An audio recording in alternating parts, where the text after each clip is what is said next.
11-page stories.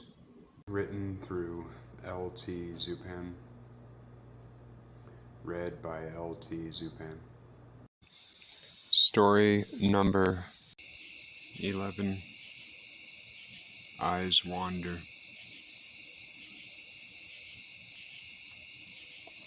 One dash dash dash.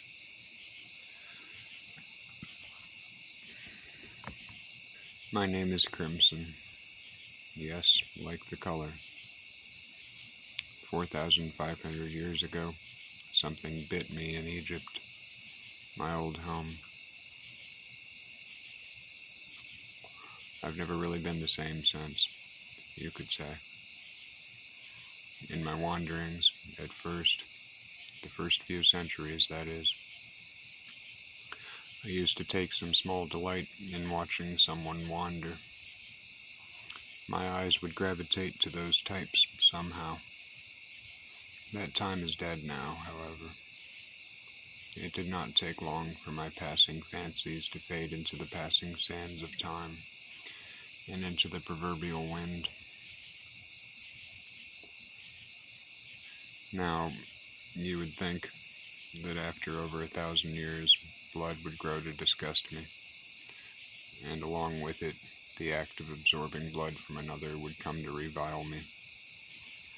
On the contrary, though, it is one of the very few things that still carries with it a mysterious and instinctive satisfaction. I live now in America, Albuquerque specifically. The desert, which lies underneath the city in a strange way, also gives me some kind of comfort, although I wouldn't quite call it a satisfaction. Sometimes I migrate, these days, to the deeper parts of the ocean in southern Florida and various shores south of the American border. These migrations go on for months each time, usually. I arise now at 8 p.m. and put my boots on, just in time to pass this story temporarily over to its narrator. Crimson finished tying his bootlaces. He lived in a small, independent structure that could be likened to a dark cottage of sorts. He lit a candle in his living room, a single solitary candle. There was no TV or computer inside, although a small stereo existed in one of its room's corners. He spent 30 minutes around the candle, waiting and in pain, as usual. Crimson blew out the candle and put his smallish, neat trench coat on. He did not lock the door as he left into the night. 2 dash dash dash.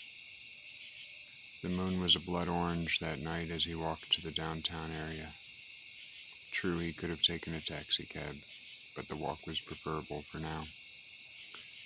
3.5 miles later, he was in one of the darker areas of downtown. He walked along one of the streets with many little bars on it, the seedier ones, as people called them. He went into one called Half Pint. After sitting at the very end of the bar, he ordered a Bloody Mary and drank it very, very slowly. It was burning his stomach, as it always did. A couple of females arrived. Both had black hair and looked as though they knew each other well enough to look like each other, to mimic each other's fashions, style, and mannerisms. He sat hollow, empty, and apart from that, thirsty. Andy was one of their names, he noticed. Sarah the other. He eventually picked up. Their purses were matching cherry red. He found himself noticing how obnoxious that was and couldn't prevent his mind from hating that. They laughed at some joke they were telling each other. It didn't take long for them to notice his aura. Something wrong with it, it seemed. More than a few shades darker than the darkness humans sometimes dress their aura in. Strangely magnetic, though. They stared at him openly, and he rose. Crimson walked to a booth in the corner slowly, praying for them in his own strange way. Andy said to Sarah, "Who's he?" "Let me just get my manual out," she retorted. "Very funny. What are we gonna do tonight? I really need a pick-me-up, if you know what I mean." Andy spoke quickly, not really thinking much, just talking somewhat mindlessly as she was quite accustomed and prone to doing. In the back of her mind, some weird form of an itch was developing, or was it also a craving? Sort of. Crimson listened to every word that they said, focusing his attention to their words from 50 feet away. Even their whispers were crystal clear when he honed his focus in like two sharp, jagged, and beautiful fangs. Sarah went to the powder room. Andy slowly wheeled around before she knew she was doing it, and peered over to Crimson's booth. He was ready for her. She stared and lost herself. The ceiling became black, and the blackness grew. She closed her eyes and clasped her forehead. No time to give in to anxiety. She opened them again and stood up. There was still time before Sarah returned. Sarah would never approve, of course. Andy grabbed her drink and walked towards Crimson, pretending that maybe she wasn't. Maybe she was just going to play a jukebox song. Although she always used her phone for that, but whatever. Appearances sometimes were all that really mattered, you know. "Do you know what time it is?" Crimson asked her when she was about to walk past his booth towards the jukebox. It was one of his favorite questions, if he had such a thing as favorite questions. 9:20. "Still early," she said, having no idea where the urge to tack that on came from. "Do you know this area of town very well?" Crimson asked, appearing to lose interest, even though he was choosing to ask her another question. "Because I've run out of exciting ideas for the rest of the night, you know." "Sure. Do you mind if I join you?" "You are invited." 3 ... Sarah came back to see Andy at Crimson's booth and instantly dropped her drink. So much for appearing like someone who has more sway over the situation than some bizarre and dark stranger. Dark. And almost cold. Cold amidst what would normally be a sweaty desert night. Well, that was it. She had no choice. She went to the bar, apologized, and waited for another whiskey sour. Yes, she would join them after it arrived. God damn it. It didn't take long to get her drink. A Buddy Holly song started playing softly. "Hi, Andy. How you doing?" Sarah asked. "I'm Sarah," she said to the strange man before Andy could respond. "Crimson. Nice to meet you. Your friend was just helping me out. You see, I was at a loss for the rest of this young night. But now I think I have a few good ideas. Thank you, Andy." And he smiled slowly at both of them. A very kind smile, which very poorly covered his post-tragedy of an existence, of a subsistence. Sarah sat down quickly. "Well, what did you decide then?" she asked them both without much direction in her curiosity. "Fritter Jays, that's my top pick, but isn't it always?" "What's wrong with you?" Sarah asked Crimson, in a near-violent blurt that neither her nor Andy understood. "It's too early, darling. That's all. Don't worry about it." "Too early?" "Yes. It's a different place at 1 a.m. Still another at 3. After that it's too late, but that is obvious, I am sure." "Different. Yeah. Different kind of a place at 1 a.m. Yes, Sarah. It changes, so to speak. The moon sets into its place. The animals stop behaving as much like the humans that have mastered most of their world. Even the moisture in the atmosphere changes. Doesn't quite deaden, but, well, I guess you could say it follows what the moon follows. Don't get me wrong, though. I wouldn't really be a sliver better as the night darkens. Not a shard more at home. Not anything better.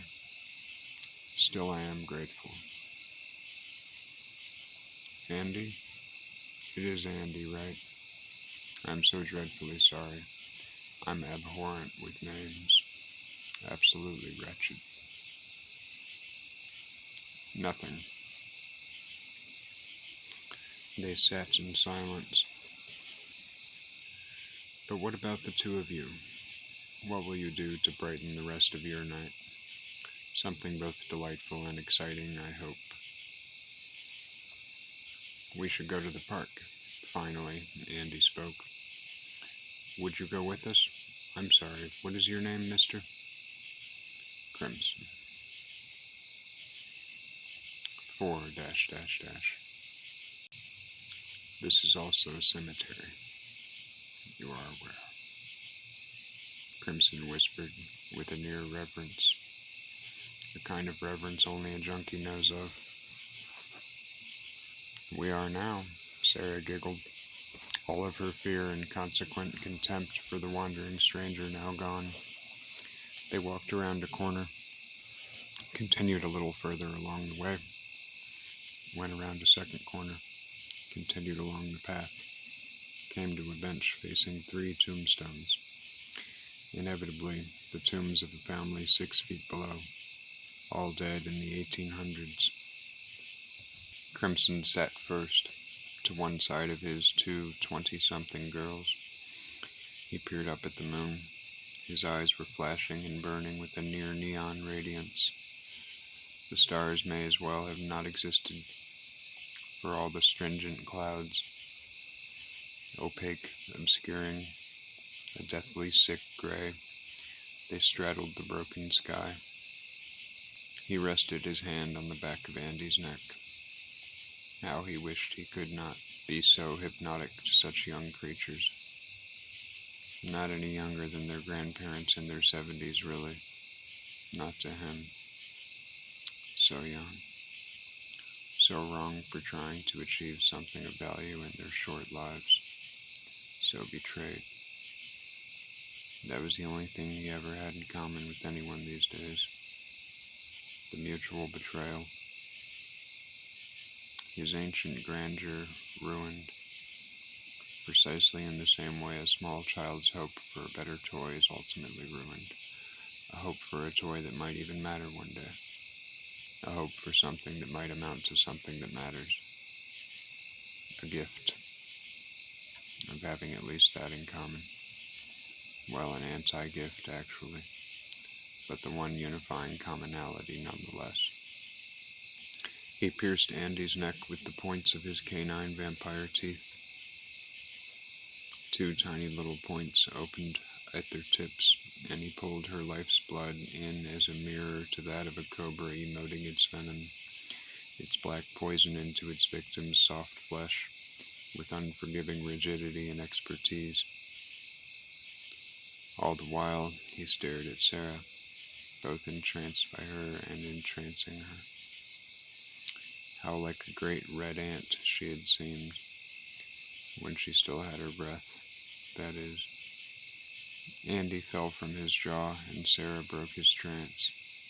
She gulped out some kind of a sick, quiet, gaspy sound, and rubbed her hand, and then rubbed just her fingers over Andy's wounds. Andy, who lay hunched on her side on the stone bench now. Sarah believed time was accelerating, but she just couldn't be quite sure. She looked up at the moon, half covered in a curtain of clouds, and extended her neck to the vampire. What a dreary dream. A nightmare she would never believe she had the power to wake from.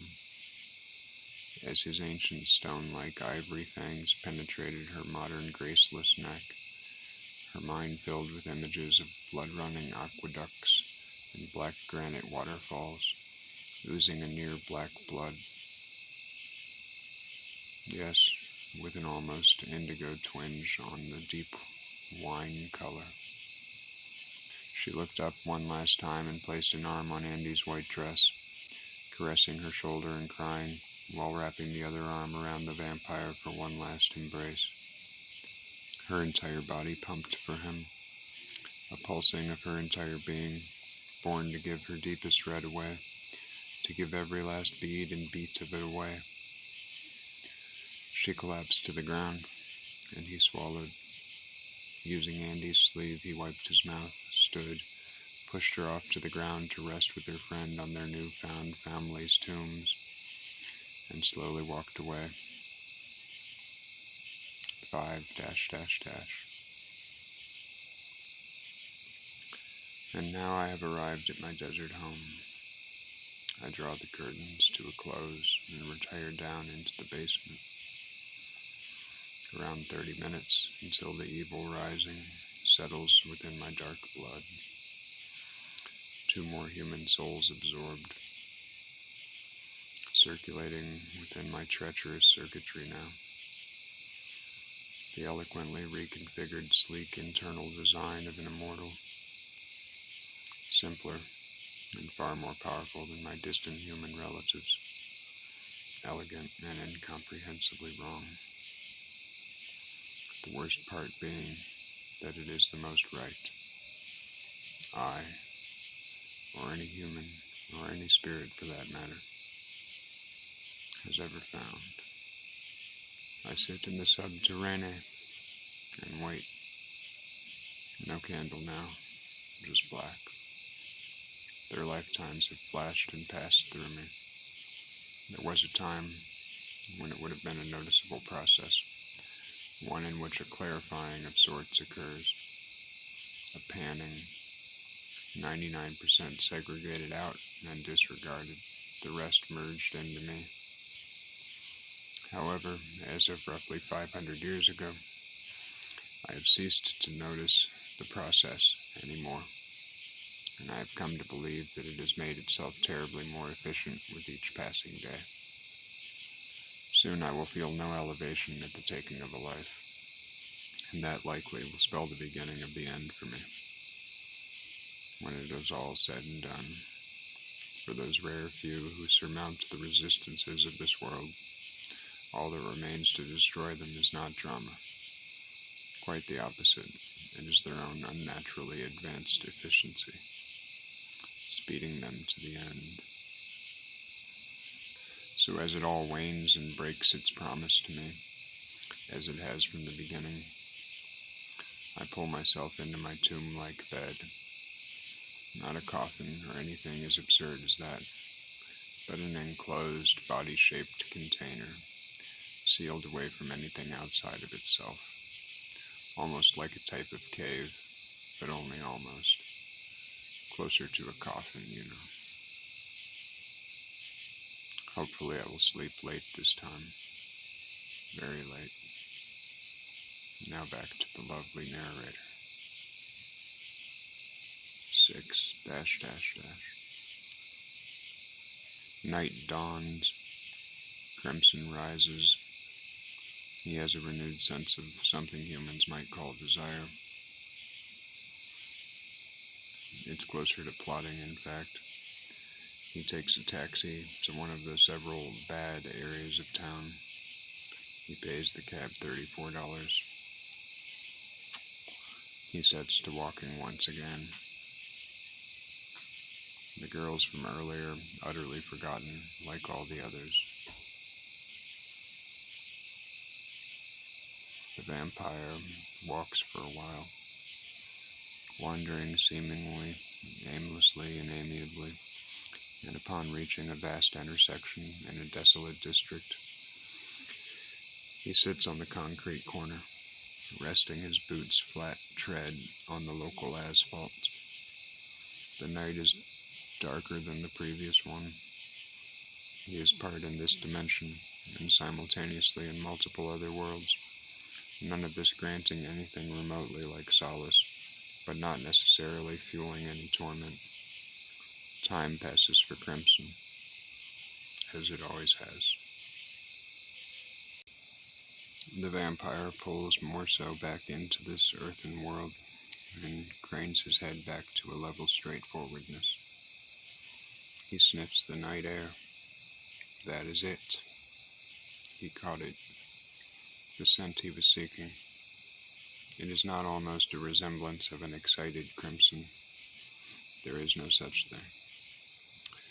But it is voluminous in its effect on his activity. He walks briskly enough to keep with it until it strengthens, and then he slows. A pungent one, this odor is. Yes. 7 ... A chain-linked metal gate and fence surrounds the decaying warehouse Crimson stands in front of. He is inhumanly tall, though he usually employs various methods to mask his height. He can already hear the screams with his vampiric things that used to resemble eardrums. He scales, hops, and leaves behind the gate, stealthily proceeding towards the nearly inaudible sounds. I see them through the many large holes in the wall, and I walk closer to them. Sarah, the darker of the two, I had pulled into my veins, flashed over the face of who I was observing, albeit only for a slice of a second, and then she was gone as quick as she had come.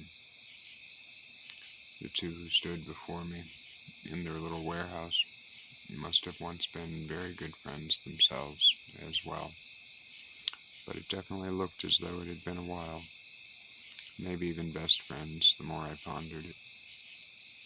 A version of a psychic bolt or rod hits me. It is a rather gentle experience, carrying with it a great many horrors. The smaller of the two females in front of me, Judy it seemed was her human name, had betrayed the other by fucking her former husband, followed by the husband's brother. This had caused many problems for many people. Judy, it seemed, just couldn't help herself when it came to those sorts of things. Sad, really. Very sad. Natalie was heartbroken, until she had managed to sleuth out the complete story when it came to Judy. Both of these women had been raised in an unseemly world of gangsters, gangster wannabes, and very real violence. Natalie's life had been much rougher than Judy's, as the scene I see now very clearly shows me. The sultry, sifty smell of thick blood was dotted all around my sensings. I inhaled deep. Natalie had Judy tied and exposed, and was carving slowly into her with an old rusty saw. She was moving very slow and savoring every moment of it. A fire locked Judy's eyes to Natalie's. The sensual dance of torture's pain held them together. Gradually, Natalie moved the saw blade up and then back down into Judy's torso. Every time Judy got close to losing too much blood to stay awake, Natalie cauterized her wound with a cheap convenience store lighter torch, which she seemed to have several of, just in case. Judy caught my eye and screamed, "Help!" Natalie wheeled around, looking more frightened than Judy, and I stared into her eyes. Don't stop just because of me. You do want to avenge your pain and the pain of all your pathetic relatives, don't you? All the wanton sorrow of this rule-bound, horrific universe, where being right is always wrong in the right context. These worlds, where being wrong is always wrong even when it is right. Please, don't stop. Maybe the wizard will quit hiding then. I doubt the architect of every awful twisting in every being's guts fate will ever step out of its position and end all the madness. It's worse than trite to think I will be able to have an opinion of whether or not it's trivial or redeemed. The trick has already been played. There is no solace, other than proven heaven given freely to all, impenetrable and uncorruptible by any contingency, punishment, sequence of events, thought, perfection beyond anyone or anything. It is time to saw back down, don't you think? And I smell Judy's crisped, charred blood near her former genitalia, almost remembering the being I was born as, those millennia ago, the being that would have cared for the human experience of shock, the human urge to correct that which humans feel as horror or as horrible. And the half-there memory vanishes. I approach them and toss the saw to the ground with a metallic, warbly clink. Natalie is in the absolute throes of terror now. Judy looks at me with something like shame and embarrassment. It is a look that comes from the torture, and it is nothing new to me. I have seen that look as often as a parent sees a guilty child stealing a piece of birthday cake late in the night from the ever-illuminated fridges of suburbia. I clutch their faces with a strength and exactitude that surprises them both, and pull their cheeks to each other. I squeeze their necks so that they are touching each other, throbbing jugulars squeezing into one another rhythmically. As I poke one tooth into each of their necks, they begin to realize the intimacy they must now face with each other. And it is the greatest pain I ever could have imagined for either of them. It's just that none of us knew this until it was happening. Until it was thrust upon us all, driven by some vampire monster's circumnavigation of reality's slow unfolding sequences, some awful being's capacity to jump past the limits of control. This fresh evil became the result of my lust for my activation of my plots at any given moment. At that given moment, I stared at them both, and trance forced them to stare at each other.